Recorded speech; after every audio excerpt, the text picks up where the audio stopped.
नमस्कार, आप देख रहे हैं प्रभा साक्षी और मैं हूं आपके साथ रेणु तिवारी। ये हमारा खास प्रोग्राम है फिट है तो हिट है, जिसमें आज हम आप लोगों से बात करने जा रहे हैं स्किन कैंसर के बारे में। आखिर ये कैसे होता है और इससे कैसे बचाव किया जा सकता है, इन तमाम विषयों पर हम आज इस वीडियो में चर्चा करेंगे। हमारे साथ हैं डॉक्टर दिनेश सिंह, जो इस विषय पर आपको विस्तार से जानकारी देंगे। सर, बहुत बहुत स्वागत है आपका प्रभा साक्षी में। धन्यवाद। सर, मैं आपसे जानना चाहती हूँ कि आखिर ये स्किन कैंसर होता क्या है और ये कैसे हो जाता है हमारे शरीर में? कैंसर जो है वो शरीर के किसी भी हिस्से में हो सकता है। तो जो कैंसर स्किन में होता है उसको हम लोग स्किन कैंसर कहते हैं। स्किन कैंसर होने के जो मेन जो कारण है वो होते हैं अल्ट्रावायलेट रेज। जो पोर्शन हमारा स्किन जो पोर्शन धूप में एक्सपोज रहता है, धूप में अल्ट्रावायलेट रेज होती है। तो उन एरियाज़ पे ये स्किन कैंसर होने के चांसेस ज़्यादा होते हैं। अगर हम बात करें कि स्किन एक्सपोजर ज़्यादा करके किन लोगों में होता है, तो ये जो लोग धूप में ज़्यादा काम करते हैं, जैसे जो किसान हैं, खेतों में काम करते हैं, जो मज़दूर हैं, जो काम करते हैं, उन लोगों में ही ज़्यादा पाया जाता है। और जैसे हमारा जो चेहरे का जो हिस्सा है वो है, या फिर जो होंठ का लोअर पोर्शन है, या फिर जो नोज़ है, चीक है, इन केसेस इन एरियाज़ में, या जो हमारे हाथ हैं, इन एरियाज़ में ज़्यादा होता है। ओके सर, जैसे कितने टाइप के होते हैं? मतलब क्या हमारे जो चेहरे पे हुआ है या होंठ पे हुआ है, तो इनके टाइप्स अलग अलग होते हैं? स्किन कैंसर मोटे तौर पे दो तरह का होता है। एक होता है स्क्वैमस सेल कार्सिनोमा, एक होता है बेसल सेल कार्सिनोमा। और ये दोनों ही टाइप होती हैं। और स्किन कैंसर के बारे में एक अच्छी बात ये है कि 99% पेशेंट्स क्योर हो जाते हैं, ओके। क्योंकि ये वाला कैंसर वहीं तक लिमिटेड होता है, बहुत जल्दी नोटिस में आ जाता है, हमें दिखने लगता है। और जो पेशेंट होता है वो अपने स्किन स्पेशलिस्ट के पास पहले जाते हैं, और वहाँ से वो फिर उनको कैंसर स्पेशलिस्ट के पास, हम लोगों के पास रेफ़र करते हैं। ओके। तो उस तरीके से तो रहता है। सर, शरीर में किस तरह के लक्षण दिखाई पड़ते हैं शुरुआती तौर पे, जब हम ये ऐसी चीज़ें डेवलप होने लगती हैं तो? सबसे पहले जो एरिया होता है स्किन का, उसका कलर चेंज होने लगता है, थोड़ा सा वो डार्किश ब्लैकिश होने लगता है, और फिर उस पे कुछ अल्सर या जख्म होने लगते हैं। तो अगर पोर्शन वो हो रहा है और जख्म हो रहे हैं, तो वो एक स्किन कैंसर का लक्षण होता है। उसकी फिर हम बायोप्सी करते हैं। बायोप्सी करने से वो कंफर्म होता है कैंसर है या नहीं, कैंसर है तो किस टाइप का है। सर, कोई दाना या फिर कोई मस्सा, ऐसी चीज़ें भी इस चीज़ को मतलब प्रदर्शित करती हैं? मस्से का जो कैंसर होता है उसको मेलिग्नेंट मेलानोमा बोलते हैं। ओके। तो वो एक अलग सब टाइप हो जाती है। ओके। उसमें क्या होता है कि मस्से तो हमारे शरीर में सब जगह होते हैं, पर किसी मस्से में अगर कोई चेंजेस आते हैं, स्पेसिफिकली जैसे अगर मस्सा तेज़ी से बढ़ने लगता है, या अगर वो ब्लैक कलर का है, उसका कलर चेंज होने लगता है, वो रेडिश होने लगता है या ब्लूइश होने लगता है, तो सस्पिशियस होता है। फिर ये होता है कि अगर मस्से के साथ से कुछ थोड़ा सा सिक्रीशंस का कुछ रिसाव होने लगता है, ओके। तो वो एक डाउटफुल चीज़ हो जाती है। या मस्से के ऊपर कुछ अल्सर डेवलप अगर होने लगता है, तो ये डाउटफुल होती है। तो अगर ऐसा किसी भी मस्से में, ये इसका स्किन है, उसका सन एक्सपोजर से रिलेशन नहीं है इसका, ओके। पर अगर किसी मस्से में ऐसा हो रहा है, तो फिर हमें डॉक्टर के पास जा कर के, और वो उस मस्से को फिर निकाल देते हैं, और उसको फिर हम लोग उसमें भेज देते हैं लेबोरेटरी में, उसकी बायोप्सी जांच के लिए, कैंसर की जांच के लिए। ओके।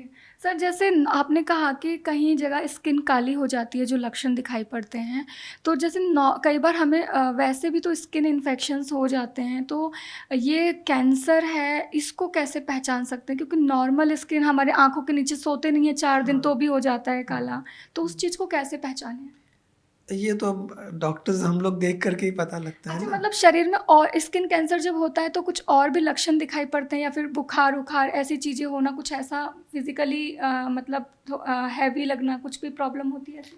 स्किन कैंसर जो है उसमें कोई सिस्टमिक सिम्टम नहीं होते हैं, अच्छी बात है। ओके। इसके अंदर क्या होता है कि जो आपको अगर जख्म हो गया है या डार्कनिंग है, उसमें कई बार खुजली होने लगती है, या उसमें से सिक्रीशंस का रिसाव होने लगता है। ओके। तो और उसकी पता, जितने भी स्किन पे लीजन्स होते हैं 99% नॉन कैंसरस होते हैं, वो कैंसर नहीं होते हैं। भारत में इसका रेशियो क्या है? स्किन कैंसर का ज़्यादा स्किन कैंसर विश्व में उन देशों में होता है जो भूमध्य रेखा से दूर हैं, जैसे यूरोप है, अमेरिका है, या फिर हम लोग अगर दक्षिण में बात करें तो ऑस्ट्रेलिया है, न्यूजीलैंड है, साउथ अफ्रीका है, उन कंट्रीज़ में, क्योंकि वहाँ पर क्या होता है कि जो एटमॉस्फेयर में ओजोन की लेयर है वो कम है, और वहाँ पर जो अल्ट्रावायलेट रेज हैं वो ज़्यादा मात्रा में पहुँचती हैं। दूसरा, वहाँ के लोगों में एक ट्रेंड होता है सन बाथ लेने का, कि वो सी साइड के ऊपर या फिर बीच साइड के ऊपर वहाँ पे सन बाथ लेते हैं।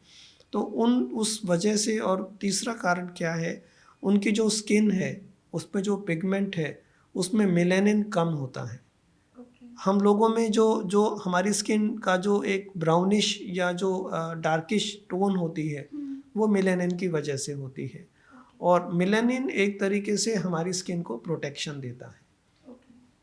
तो जो वाइट स्किन वाले लोग होते हैं, कॉकेशियंस कहते हैं जिनको हम लोग, उनकी स्किन में मेलानिन की क्वांटिटी कम होती है, तो इसलिए अल्ट्रावायलेट रेज से प्रोटेक्शन भी कम होती है। हमारे यहाँ जो काफ़ी लोग जो लेबरर्स हैं या जो किसान लोग हैं जो बहुत बहुत घंटों घंटों काम करते हैं, उनमें भी स्किन कैंसर की रेशो बहुत कम है, और उसका रीज़न वही है कि जो मेलानिन की प्रोटेक्शन जो नेचर ने हमें दिया है। तो सर वैसे अच्छी बात है कि भारत में इसका रेशियो कम है और थोड़ा सा हमारे लिए राहत की सांसें हैं। अगर किसी को ऐसी प्रॉब्लम हो जाती है, 100 में से 1 को हो सकता है, तो उसका ट्रीटमेंट कैसे होता है? इसका यूजुअली बहुत अर्ली में पता लग जाता है हमें, और जो बायोप्सी करते हैं उसको एक्सिजन बायोप्सी यूजुअली करते हैं, कि अगर छोटा सा है तो आप उसको एक्साइज ही कर देते हैं, पूरा निकाल देते हैं। उसके बाद में जब उसकी जांच आती है रिपोर्ट, तो आमतौर पे रेडियोथेरेपी, उसमें लोकल रेडिएशन देते हैं हम लोग, रेडिएशन एक्सरेज होती हैं, तो उससे वो कैंसर जो होता है वो 99% क्योर हो जाते हैं।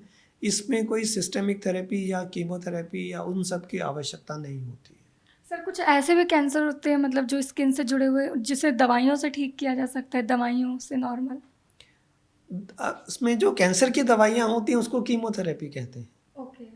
और कुछ स्किन कैंसर है, जैसे स्किन कैंसर हुआ लेकिन उसने उसको इग्नोर किया, प्रॉपर डायग्नोसिस नहीं कराया, ट्रीटमेंट नहीं कराया, और कैंसर वो स्प्रेड हो गया। तो अगर बॉडी के डिफरेंट पार्ट्स में फैल जाता है तो फिर हमें कीमोथेरेपी इस्तेमाल करनी होती हैं, और आजकल कुछ टारगेटेड थेरेपीज़ आ रही हैं जिसको इम्यूनोथेरेपी कहते हैं, तो उनका भी एक काफ़ी रोल आ रहा है स्किन कैंसर्स के अंदर, उनमें जो डिसेमिनेटेड हैं या जो एडवांस स्टेज के अंदर हो गए हैं जिसमें हमें सिस्टेमिक थेरेपी चाहिए, उसमें यूज़ करते हैं उसको।